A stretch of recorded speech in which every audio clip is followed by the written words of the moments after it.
Welcome to my channel. আমাদের বাড়ির থেকেই কিছুটা দূরে রয়েছে আমাদের বাগান, আর সেই বাগানেই এই বর্ষায় হয়ে রয়েছে এই লতি। আর জীবনে প্রথমবার আমি সেই কচুর লতি ছিঁড়ে নিয়ে এলাম, আর মা ছটফট করে রান্না করে ফেললো লতি দিয়ে চিংড়ি মাছ। তো সবার সাথে রেসিপিটি শেয়ার করে নিচ্ছি। প্রথমে লতিগুলোকে ভালো করে ছোট ছোট করে কেটে নিয়েছে। এবার তাতে দিয়ে দিচ্ছে গরম জল। গরম জলে সেদ্ধ করবে না, জাস্ট গরম জলে ভালো করে ধুয়ে নেবে। এভাবে হাত দিয়ে কচলিয়ে কচলিয়ে ধোবে। তো তার সাথে দিয়ে দিল একটু লবণ। অবশিষ্ট যে খোসা মতো ছিল ওগুলোকেও ভালো করে ফেলে নিল। এইবার শিলনোড়ায় বেটে নেওয়া হচ্ছে রাঁধুনি এবং কাঁচা লঙ্কা, সামান্যই রাঁধুনি। আর তারপরে বেটে নিচ্ছে কালো সর্ষে, আর সাথে দিয়ে দিচ্ছে লবণ, হলুদ এবং দুটো কাঁচা লঙ্কা।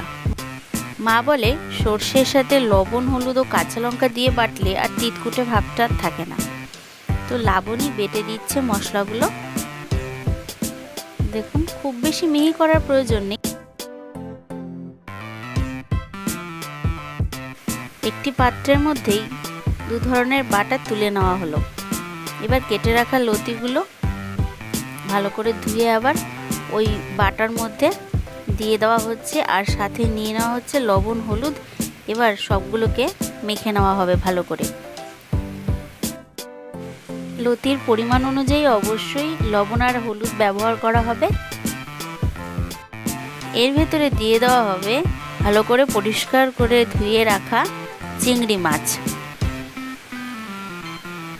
আর দিয়ে দেওয়া হচ্ছে সর্ষের তেল। কাঁচা চিংড়ি এখানে ব্যবহার করা হবে। একেবারে মেখে কড়াইতে বসানো হবে। দেখুন, এভাবে হাত দিয়ে ভালো করে মেখে নিচ্ছে।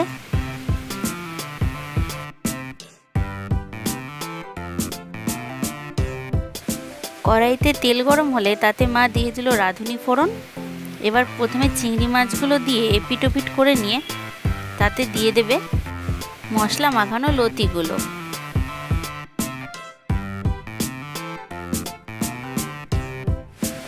গ্যাসের আঁচ থাকবে হাই ফ্লেমে। ভালো করে নাড়াচাড়া করে এবার সেটিকে একটু ঢাকনা দিয়ে ঢাকা দিয়ে দিতে হবে। লতির থেকে একটু জল তো অবশ্যই উঠবে। দেখুন, লতির থেকে একটু জল উঠেছে, তবে এই জলে তো আর লতিটা সেদ্ধ হবে না, তাই সামান্য একটু জল মা দিয়ে দিল। এবার হাই ফ্লেমে গ্যাসটিকে রেখে আবার ঢাকা দিয়ে দিচ্ছে।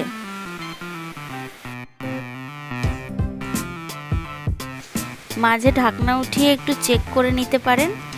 দেখুন, 7 থেকে 8 মিনিট পর এভাবে লতির থেকে তেল ছাড়তে শুরু করেছে, মানে রেডি। এবার মা নামিয়ে নিল। চিংড়ি মাছে আমরা সবসময় রাঁধুনি ফোড়ন দিয়ে থাকি, বেশ ভালো লাগে খেতে। যাই হোক, অনেক অনেক ধন্যবাদ সম্পূর্ণ ভিডিওটি দেখার জন্য।